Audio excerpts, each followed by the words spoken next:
అభివృద్ధి చేసేస్తాం ఏదేదో మాట్లాడారు. సరే, ఓకే. అసలు పవన్ కళ్యాణ్ గారు మీరు అసలు ఎక్కడ ఉంటున్నారు నాకు అర్థం కదా. స్పృహలో ఉంటున్నారా? రాజకీయాల్లో ఉంటున్నారా? అసలు ఆంధ్ర రాష్ట్రంలో ఏం జరుగుతుందో తెలుసా మీకు? అప్పుడప్పుడు నిద్రపోయి టక్క లేచి ఏదో పిచ్చివాగుడు వాగేసి వెళ్ళిపోతున్నారా? అసలు రాష్ట్రంలో ఏం జరుగుతుంది, ఎవరు ఏం చేస్తున్నారు అనే విషయాలు మీ దృష్టిలో ఉన్నాయా అనేది నాకు అనుమానం. ఎందుకంటే సినిమా డైలాగులు చెప్తే సహించాం. మొన్నటిదాకా నువ్వేం చెప్పావే? సినిమా డైలాగులు కాదు, ఆయన ఎవరో రపాన్ని పెట్టుకున్నాడు. ఇలాంటి సినిమా డైలాగులు మేము సహించాం. నువ్వు ఎందుకు సహిస్తావు? ఏ సినిమా అది? పుష్ప సినిమా డైలాగ్ నువ్వు సహించవు. పుష్ప సినిమా హీరో నువ్వు సహించవు. ఎందుకంటే సూపర్ హిట్ అయిన సినిమా కదా అది, నీకు ఇష్టం లేదు. అందుకని దానిలో డైలాగ్ నువ్వు సహించవు అన్నట్టుగా అనిపిస్తుంది మాకు. నువ్వేమన్నావే? ఎవడు అమ్మాయికుడు పాపం తెలియనివాడు ఏదో బోర్డు పట్టున్నాడు. నువ్వేమన్నా? ఉప ముఖ్యమంత్రివి, సినిమా నటుడివి, శాసనసభ్యుడిగా గెలిచిన వాడివి, ఏమన్నావు నువ్వు? తొక్కి నారదీస్తావా? ఇడేలాగా బాగుందా? బుద్ధి జ్ఞానం ఉందా నీకు? నువ్వైతే తొక్కి నారదీయొచ్చు. ఎవడో అమాయకుడు ఏం మాట్లాడకూడదు. అమాయకుడు మాట్లాడితే నువ్వు సహించవు. నువ్వేమో కారు మీద ఎక్కి అపోజిషన్ ఉన్నప్పుడు వీరవిహారం చేయొచ్చు. జగన్మోహన్ రెడ్డి గారు రూమ్ నుంచి బయటికి వెళ్ళడానికి వెళ్ళలేదు. ఏంటి, ఎక్కడున్నావు, అసలు ఏం చేస్తున్నావు నాకు అర్థం కదా. అసలు కన్సిస్టెంట్గా నువ్వు జరుగుతున్నటువంటి విషయాలు నీకు తెలుసా నేను అడుగుతా ఉన్నా. మీ జిల్లాలో, కాకినాడ జిల్లాలో రైతులు, ధాన్యపు రైతులు డబ్బులు లేక రాక 1000 కోట్లు సుమారుగా రోడ్డు మీద ఎక్కారు. పట్టించుకున్నావా? అది నీకు పట్టదు. నీ స్పెషల్ ఫ్లైట్ దొరికితే చాలు హైదరాబాద్ వెళ్ళిపోతావు, షూటింగ్ చేసుకుంటావు, వచ్చేస్తావు. ఏం జరుగుతుందో రాష్ట్రంలో తెలియదు నీకు. చంద్రబాబు నాయుడు స్క్రిప్ట్ ఇస్తే చదువుతావు, అంతేగా. నేను ఒక మాట చెప్తాను, నేను సీరియస్గా చెప్తున్నా.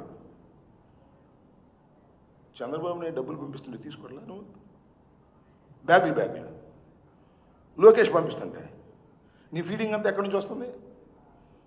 ఖచ్చితంగా చెప్తున్నా, కాదని చెప్పమను. గుండె మీద చెయ్యి వేసుకొని, ఓ పవన్ కళ్యాణ్ గారు, నారా చంద్రబాబు నాయుడు నాకు ఫండ్ పంపట్లేదు పార్టీ నడపడానికి, కారు ఆయిల్ కొట్టడానికి కూడా లోకేష్ డబ్బులేగా నీకు. నీ బిల్డింగ్ కడుతుంది ఎవరో అక్కడ నీ బిల్డింగ్ కడుతుంది ఎవరు చెప్పు. గుండె మీద చేసుకు చెప్పు. ధైర్యంగా చెప్తున్నావు కదా, నీతి నిజాయితీ అని చెప్తున్నావు కదా. అక్కడ నీ బిల్డింగ్ కడుతుంది ఎవరు చెప్పు. నువ్వు కడుతున్నావా? శుభ్రంగా నీకు కావాల్సిన సదుపాయాలన్నీ ఇస్తున్నారు. చక్కగా హాయిగా స్పెషల్ ఫ్లైట్లో వెళ్తున్నావు, డైలాగ్ రాసిస్తే చదువుతున్నావు తప్ప అసలు నీకు స్పృహ ఉందా అని అడుగుతా ఉన్నా నేను. అదేంటది? ఈ సినిమా అండి అది, హరిహర వీరమల్లు. హరిహర వీరమల్లు రిలీజ్ అవుతుంటే ఆపేస్తారా? చూపు లేపేవుగా పైకి. అందరూ థియేటర్లు అందరూ కూడా స్ట్రైక్ చేసేస్తున్నారు నా సినిమా ఆపడం కోసం అన్నావుగా. దాని మీద ఎంక్వైరీ అన్నావుగా. ఏమైంది ఎంక్వైరీ చెప్పు. అసలు నీ సినిమా రిలీజే కావట్లేదే, డేటే మార్చేసావే. దీని మీద కోపం వచ్చి నీకు సినిమా ఫీల్డ్లో వ్యతిరేకంగా ఉన్నటువంటి వారి థియేటర్స్ని చెక్ చేసావా? సామాన్యుడికి అందుబాటులో ఉండాలి ధరలు, టికెట్ ధరలు పెరిగిపోతున్నాయి. సంవత్సరానికి గుర్తొచ్చింది, నీ హరిహర వీరమల్లు సినిమా రిలీజ్ అయ్యే సమయానికి నీకు గుర్తొచ్చింది. వెళ్ళావు, చెకింగ్లు చేశావు. ఏం పట్టుకున్నావు చెప్పు, నాకు తెలియగలుగుతా. బెదిరించావు. ఏం పట్టుకున్నా? ఏమైనా క్యాష్ పట్టుకున్నావా? ఎందుకు మాట్లాడలేదు మళ్ళా? అసలు ఈ వీరమల్లు సినిమా ఎందుకు పోస్ట్పోన్ అయింది చెప్పు. ఊరికినే ఆవేశంగా ఏదో రాసి ఇచ్చి చదవటం, అసలు ఆంధ్ర రాష్ట్రంలో ఏం జరుగుతుందో తెలియకోకుండా ఉంటుంది. అక్కడ దాకా ఎందుకండి? నీ శాఖగా. అదేంటది? పనికి ఆహార పథకం. ఇంతవరకు నాకు తెలిసి పనికి ఆహార పథకంలో ఇన్ని రోజులు బాకీ తీర్చుకోకుండా ఎప్పుడైనా రాష్ట్ర ప్రభుత్వం ఉందా? దీని ఒకదానికి సమాధానం చెప్పు. నీ శాఖే, లోకేష్ శాఖ ఎవరో కాదు, నీ శాఖే. అసలు నీ శాఖనే నువ్వు పట్టించుకోవట్లేదే, ఏమిటి అన్యాయం? అదేమంటే ఇంకో మాట కూడా అడుగుతా నేను, చెప్పండి మీరు సమాధానం. తప్పు రైటో మీ అన్నగారు నాగబాబు గారిని మంత్రివర్గంలో తీసుకోవాలని అనుకున్నామంట, అది ఒక పెద్ద తప్పు. అనుకుంటే అనుకున్నావు. చంద్రబాబు నాయుడు లెటర్ ఇచ్చాడు ఇంత బోర్ని ఇచ్చాడు, చూశారుగా మీరు. కొణిదెల నాగబాబు గారిని రాష్ట్ర మంత్రివర్గంలోకి తీసుకుంటామని లెటర్ రాసి ఇచ్చాడు. ఏమైంది లెటరు? ఏమైంది? అసలు ఎవడన్నా లెటర్ రాసిస్తాడా? మంత్రివర్గంలోకి తీసుకుంటాను పలానా నాన్నని పలానా వ్యక్తినని ఎవరైనా ముందుగా లెటర్ రాసి ఇస్తారా? లెటర్ రాసిస్తే ఇంతవరకు ఎందుకు ఇంప్లిమెంట్ కావట్లేదు? సిగ్గుందా? అడిగే దమ్ముందా? ఏంటిది?